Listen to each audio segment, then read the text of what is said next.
Contrary to what some in my party might think, Iraq was a problem that had to be dealt with. As the race for the Democratic nomination has narrowed to two frontrunners, Bernie Sanders has stepped up his criticism of Joe Biden's vote authorizing the Iraq War, releasing an ad, tweeting, and pointing fingers in a post-Super Tuesday press conference. He was a leader in getting us involved in the war in Iraq.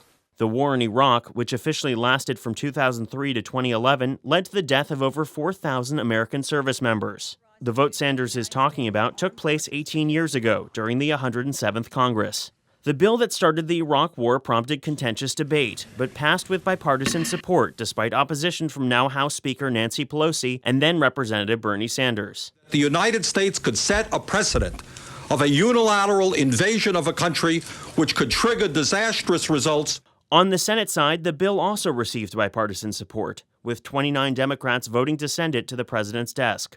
Among them, Hillary Clinton, Chuck Schumer, and yes, Joe Biden. But Biden, in a Senate floor speech the day before the bill passed, said use of force was a last resort.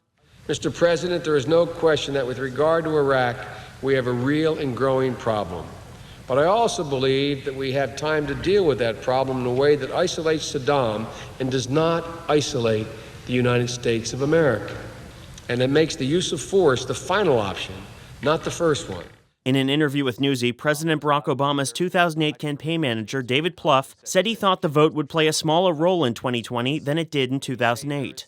It'll be a factor, but I doubt it will be as decisive or certainly as important to voters as it was in our race, to your point, just because of the time that's elapsed. Still, Biden, the longtime chair of the Senate Foreign Relations Committee, is in good standing with many voters on foreign policy. A January Morning Consult poll showed more Democratic primary voters trusted Joe Biden to handle foreign policy than Bernie Sanders.